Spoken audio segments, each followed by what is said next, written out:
Assalomu alaykum, hurmatli aka-ukalar, dehqon akalar, charchamayapsizlarmi? Charchamasdan. Ko'p savollar bo'lyapti-da, ari to'g'risida.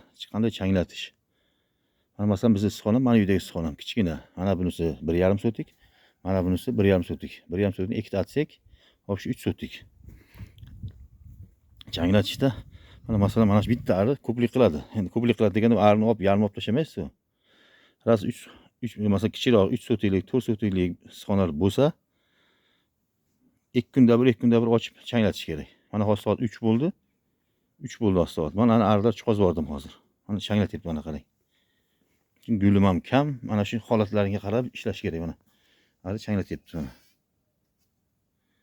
Buni agar arini ochib yuborsangiz, bu gullarni changlatib, nektarlarni yeb qoraytirib qo'yadi.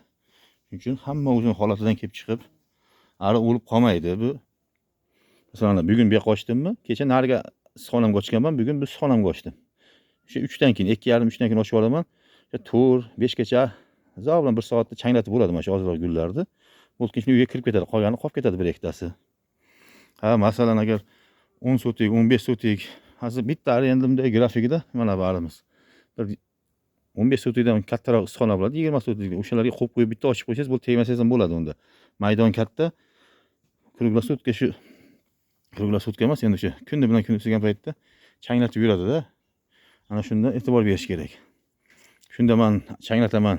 2 kunda bir ochaman. Bugun changladim, bo'lish bilan erta indin 2 kun yopib turadi. Iloji bo'lsa yopib qo'yaman 2 kun uzoq bilan. Uyda shu bunda ham mana gullarimni gullashiga qarab. Agar gulshoda quyosh normal chiqib, normalli, chiroyli bo'lib nima deydi?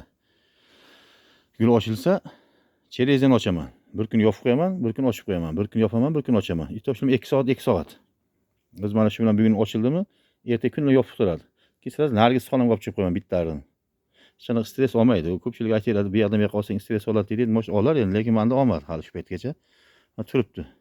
Mosh 2 oy grafikda 2 oy ishlaydi deydi. Mosh 1,5 oy ishlar. Ilojimiz yo'q, olamiz kerak biz arini. Mana shunaqa holatda. Hamma o'zining issiqxonasidan kelib chiqib, shart-sharoiti bilan biz murakkab ish emas, prosta nima deydi buni? Sal e'tiborliroq bo'lish kerak. Masalan, bugun agar bu issiqxonada qolib, xayoldan chiqib ochib qolib ketsa, ertaga ari chiqib ketib qoladi. Bo'ldi, mana bu gullar hammasi nektarini changlatib, nektarni yeb qoraytirib tashlaydi. Bu o'zi meva yaxshi mevaga olib kelmaydi shuni. Shunga e'tibor berib, o'zini issiqxonasidan kelib chiqmasa, kimdadir 1,5 sotik issiqxonasi bor, kimdadir 2 sotik, kimdadir 3 sotik. O'sha bir kun changlatsangiz, 2 kun yopib qo'ying kerak bo'lsa. Holati bilan aldab ishlatish kerak-da. Bir kun soat gulingiz ko'p bo'lsa, 12 larda, 1 larda ochib yuboring. Agar sal kamroq bo'lsa, soat 2, 3. 2 soat changlasa yetadi. 2 soatda o'zi hamma yoq changlatadi. Chunki bulardan chiqqan arilar bir 30 ta 40 ta ari chiqib ketadi, sharilab, aylantirib changlatib yuradi. Shunda bitta ikkitasi qolib ketadi. Qolib ketganini ishlab qamab yurmaysiz buni.